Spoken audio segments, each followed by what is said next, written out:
이 영상은 AI 성우의 음성을 활용하였으며 주요 브리핑 내용을 사전에 요약해 안내드립니다.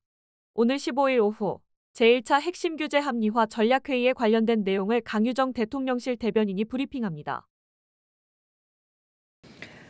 강유정 대변인입니다. 이재명 대통령은 오늘 오후 제1차 핵심 규제 합리화 전략회의를 주재합니다.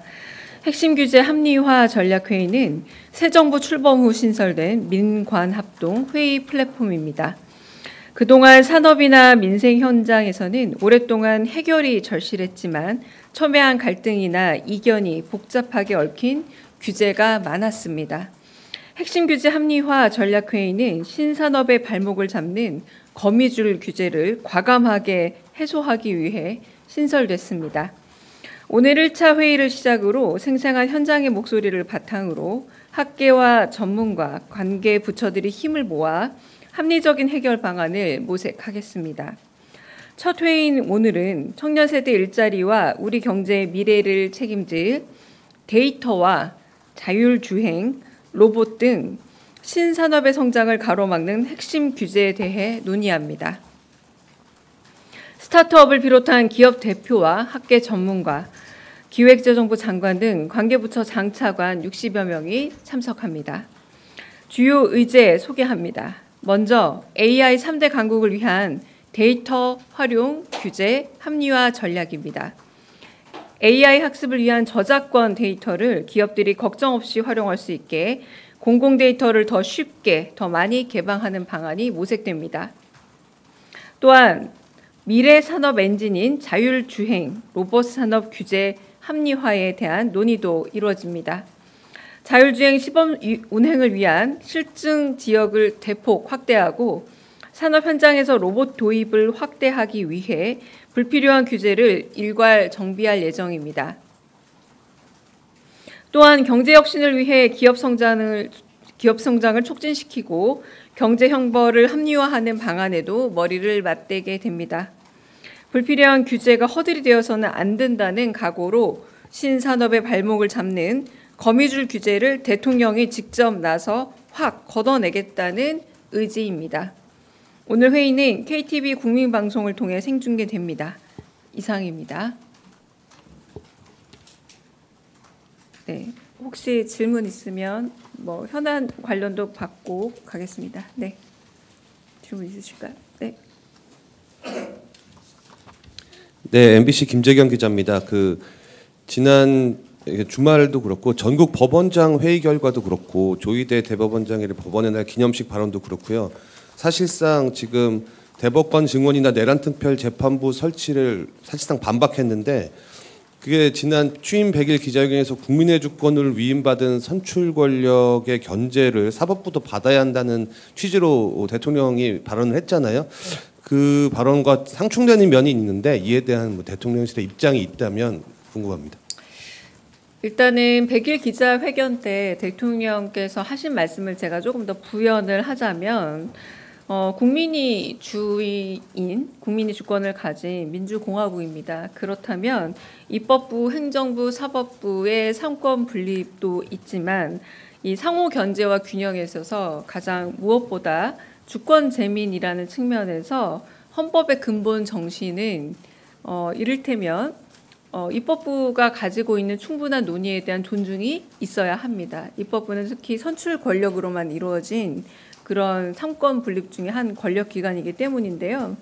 직접 주권을 위임받은 기관이 한편으로는 국회이고 또 선출된 행정부 수반인 대통령이기도 합니다.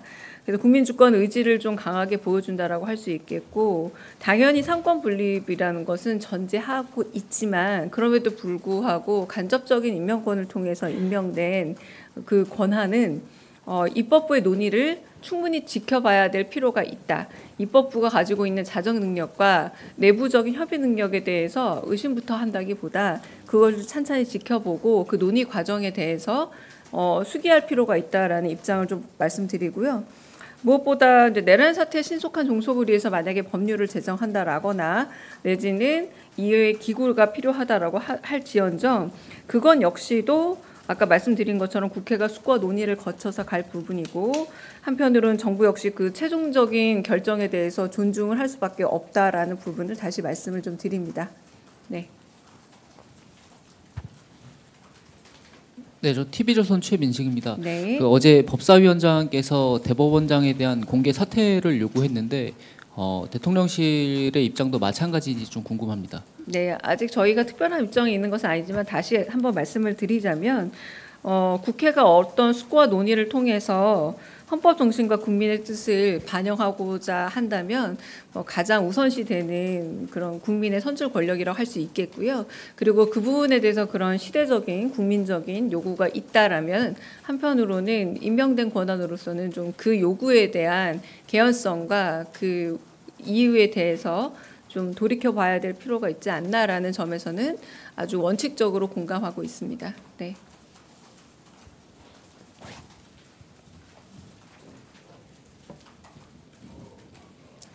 네, 안녕하세요. 연합뉴스TV의 장윤입니다. 저는 그 관세 협상, 네. 한미 간 후속 협상 진행 상황 여쭙고 싶고요.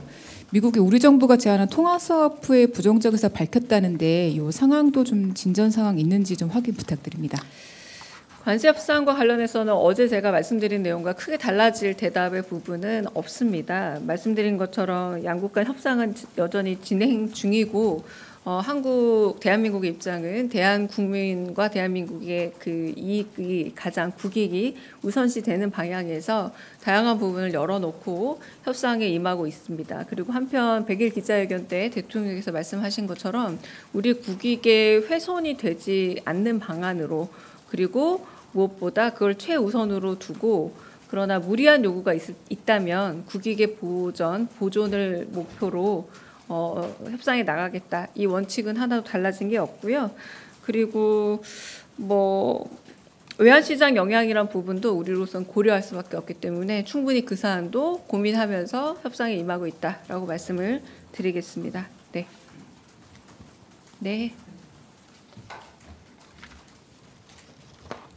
관세 협상 관련해서 이렇게 질문 한번 드려보면 어떨까 싶은데 지금 장기화되는 거 아니냐라는 전망이 많은데 그거가 너무 장기화될 경우에는 국익이 훼손될 수 있는 부분도 있는 게 아닌가 싶어서 최소한 언제까지는 뭐 협상이 마무리되어야 한다든지 그런 데드라인이 있으실지 여쭙습니다. 네, 장기화 국익 훼손에 대한 부분은 어떤 근거로 말씀하시는지 제가 잘은 이해가 안 됩니다. 기간과 국익이 꼭 연결된다고 말하기 어려울 듯하고요.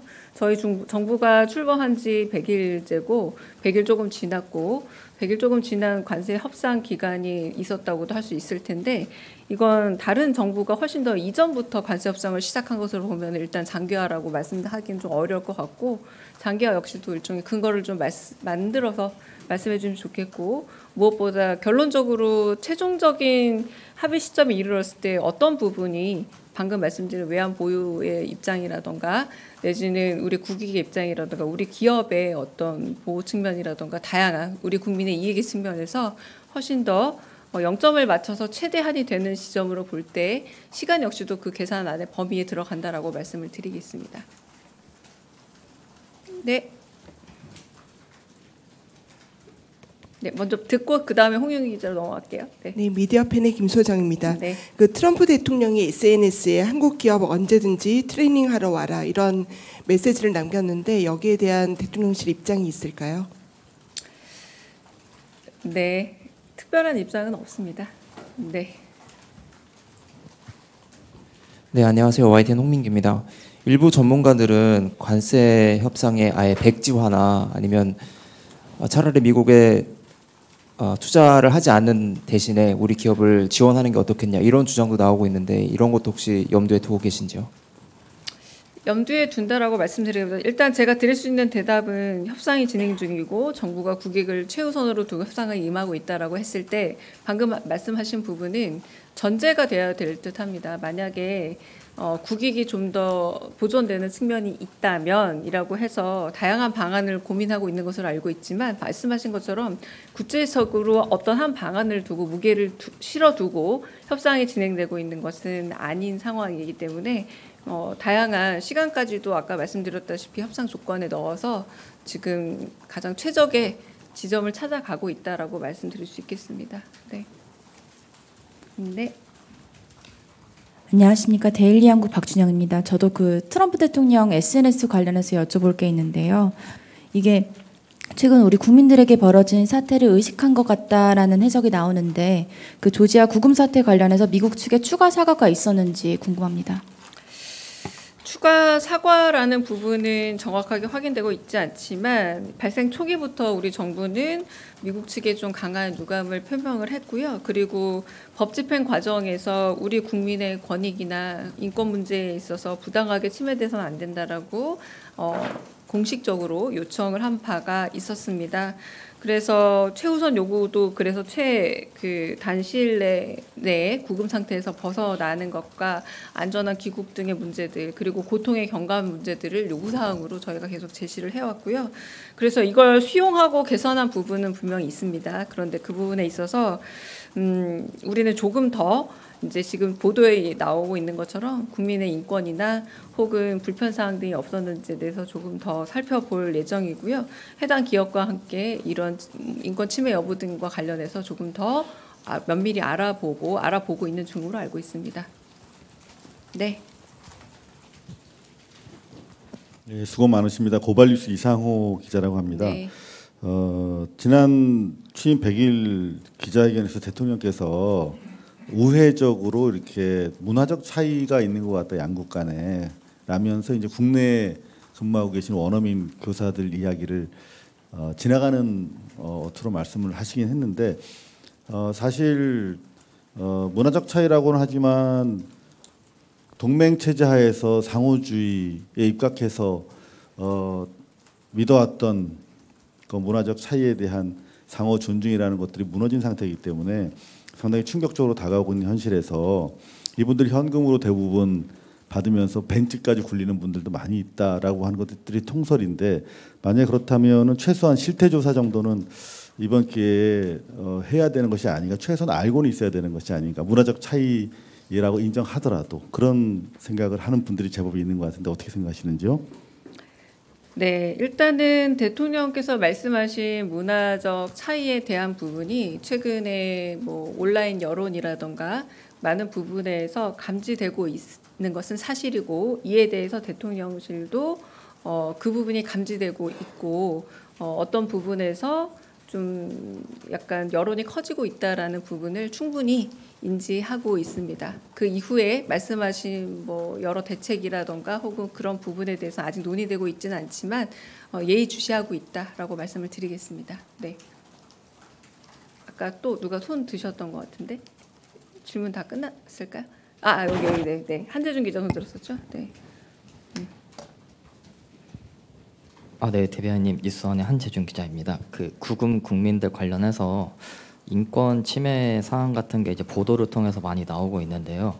그 대통령실에서도 따로 어느 특정 수석실에서 관련한 사항들을 좀 취합하고 계신 게 있는지 궁금하고요. 그 이번 주에 또 청년의 날이 있는데 청년 대책도 좀 준비하시는 걸로 알고 있는데 관련해서도 좀 대책을 직접 대통령실에서 발표하실지 궁금합니다. 네, 일단은 그 부분은 아까 말씀드린 것처럼 뭐 지금도 그 미진했던 부분은 없는지 뭐 우리 측에서든 혹은 뭐 미국 측에서든 미진했던 부분이 없는지 우리 측 요구는 잘 수용이 됐고 개선이 됐는지 이런 부분들은 실제적으로 외교부에서 좀 더 들여다보고 있다라고 말씀을 드릴 수 있습니다. 왜냐하면 이제 책임 부서이기도 하고 관할 이제 그 내각이기도 해서 살펴보고 있고 기업들의 측면에서도 아무래도 기업에 소속된 근로자들이기 때문에 기업에서도 알아보고 있습니다. 그래서 그 부분은 조금 더 약간 일테면 전수조사 비슷하게 좀 그 부분에 대한 보고는 아마 받지 않을까 싶고요. 두 번째 청년과 관련해서는 청년 문제는 오늘 비수보에서도 좀 얘기가 될 것 같고요. 그리고 몇 가지 그 대수보 회의에서도 그렇고 좀 이 논의들을 좀 구체적으로 개진을 해 나갈 예정이라 이제 이번 주에 여러 회의 일정들을 보게 되면은 그 회의 과정에서 몇몇 대책 내지는 뭐 앞으로의 정책적인 방향 같은 건 좀 더 나오지 않을까라고 짐작이 됩니다. 네. 네. 네, 대변인님 뉴시스 김경록입니다. 지금 관세에 관한 후속 협상이 교착 상태에 있는 상황에서 다음 주에 유엔 총회 순방을 떠나시게 되는데요. 물론 다자외교 무대기는 하지만 이제 뭐 정책실장님이나 관계부처 장관님들 동행하셔서 관세 후속 협상 관련 논의가 진행될 가능성도 있을지 여쭤봅니다. 뭐 일단은 유엔은 저희가 그 유엔 기조 연설도 있고요. 그리고 안보리 의장국으로서의 역할도 있습니다. 그러니까 유엔에서 해야 될 이 역할들이 중심이 된다라고 말씀을 드리겠고요. 그러면서 뭐 그런 공식 일정 앞뒤로 이렇게 정상 양자 회담이라던가 이런 양식으로 또 다자 외교가 펼쳐질 예정이 있지 않을까 싶습니다. 이제 그 부분에 대해서는 아직 구체적으로 정해진 일정을 좀 발표드릴 수준으로 저희가 무르익지 않았기 때문에 어느 정도 좀 공식화되면 그때 언론에 먼저 알리는 방식을 취하겠습니다. 네. 네. 네, 대변인님 안녕하십니까. 아시아투데이 홍선미인데요. 내일부터 미국에서 일본산 자동차는 관세가 15%로 적용되고 지금 저희는 이제 관세가 협상이 마무리가 되지 않은 상태에서 기업이 좀 피해를 볼 수 있는 상황이 예상되는데 혹시 관련해서 기업과 어떤 뭐 논의나 공조나 어떤 그런 협력 부분이 논의되고 있는 게 있는지 궁금합니다. 네, 자동차 기업을 짚어서 말씀하시는 건가요? 네, 자동차 기업이 내일부터 그렇다고 25% 바로 적용받는 건 아닌 걸로 알고 있고요. 그럼에도 불구하고 좀 교착 상태라고 말씀하셨을 때 국익이란 부분은 기업의 이익을 포함해서 이익과 손해를 포함해서 어떤 부분이 전체적인 우리의 국부라던가 뭐 외환보유고라던가 혹은 국제적인 상황에서의 경제 질서 안에서의 한국의 위치라던가 이 모든 것들을 고려할 때 기업의 이익과 모두 함께 고려해서 판단해야 될 부분으로 여겨집니다. 네. 그러면 여기까지 하고, 네. 오후 브리핑은 아마 생중계가 되기는 합니다. 생중계가 되긴 하지만 제가 그 대변인 서비스로 좀 요약본을 4시 반 이후 제공은 드릴 수 있습니다만 이렇게 많이 아프시다고 그러더라고요. 2시간 반 정도 이제 측의 대변에 네, 한번 단 맞춰보는 분위기로 아마 네, 서로 브리핑을 할 수 있을 것 같습니다만 확정은 아닙니다. 네, 네. 오늘 여기까지 하겠습니다. 네.